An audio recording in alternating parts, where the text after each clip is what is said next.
Bonsoir. J'ai quelques questions qui étaient arrivées. J'en prends une ou deux parce que je pense qu'elles étaient représentatives.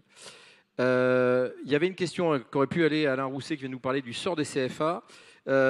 On a une personne qui nous demande si aujourd'hui, compte tenu de ce qu'on dit sur la RSE, de la durabilité, est-ce qu'on doit former dès maintenant dans les CFA à cette prise de conscience ou est-ce qu'on forme au métier et puis on formera à la prise de conscience et au RSE dans les entreprises, messieurs? Alors, est-ce qu'on l'intègre dans la formation initiale? Oui, pour ce qui est des CFA, en tout cas, je pense que dans les apprentis que nous avons, et en Nouvelle-Aquitaine, on en a à peu près 13 000, donc c'est pas neutre, les jeunes qui rentrent aujourd'hui en CFA ont déjà une conscience RSE, si je puis l'exprimer comme ça. Et du coup, il faut aussi les accompagner là-dessus, parce que quand ensuite ils vont en entreprise, voilà, ils sont vraiment dans la réalité. Et l'apprentissage, ça marche dans les deux sens. C'est-à-dire que aussi bien ils peuvent apprendre de leur maître d'apprentissage qu'ils peuvent apprendre au maître d'apprentissage.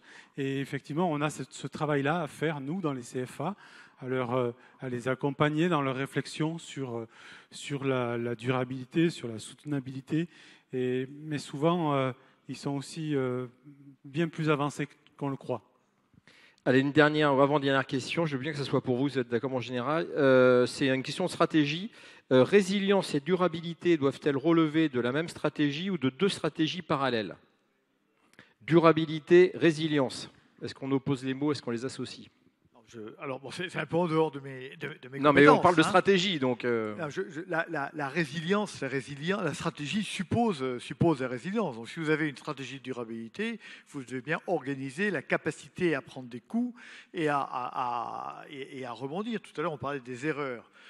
L'erreur est une source de progrès pour l'entreprise, mais il faut être résilient à l'erreur pour continuer vers la durabilité. Donc, je pense que il faut arriver à faire converger ou plutôt à conjuguer la résilience et la durabilité. Allez, une question pour les trois présidents. Est-ce qu'il existe des tables rondes, des rendez-vous durant l'année pour que je mette à profit les bonnes actions, les idées des entreprises moteurs pour les petites entreprises et les acteurs modestes? En gros, où est-ce que je vais m'acculturer comme on le fait, j'espère aujourd'hui, c'est le public qui le dira. La journée d'aujourd'hui est un exemple de mise en valeur d'entreprises qui s'engagent dans le développement durable ou dans la durabilité. Donc nous organisons régulièrement des mises en lumière d'entreprises, quel que soit le domaine d'excellence dans lequel elles opèrent ou qui apparaissent évidents, on va chercher à les mettre en lumière. En tout cas, si on le fait. Luc Servant, pour la Chambre d'agriculture. Alors nous, on cherche à le mettre en évidence autant que possible à tous les niveaux, parce que la question de l'agriculture aujourd'hui revient quand même vraiment sur le devant de la scène.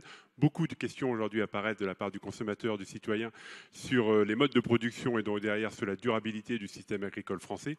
Et donc on cherche à la fois les tables rondes pour répondre et pour échanger, mais aussi à ouvrir nos fermes, à ouvrir nos modes de production, à créer ce lien qui existe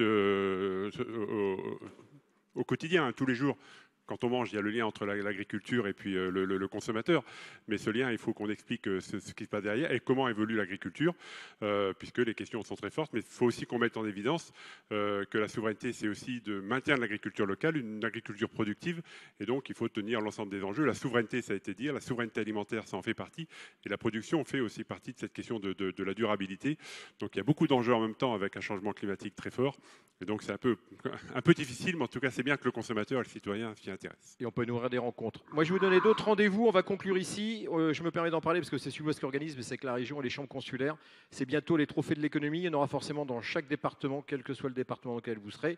Je vous invite à aller vérifier ça sur Néo Aquitain, qui est le site de l'opération et qui va démarrer début novembre jusqu'à décembre puis janvier pour les finales. Et je peux vous assurer qu'il y aura de belles entreprises, parce qu'évidemment, on ne les dévoile pas maintenant, mais le jury s'est réuni. Il y a de très belles entreprises et beaucoup qui sont inscrites. Forcément, ça fait partie des critères dans les entreprises durables. Il me reste à remercier et applaudir encore les chefs d'entreprise qui sont livrés. On a une pensée pour le Béarnais qui est enfermé dans son atelier de chaussures.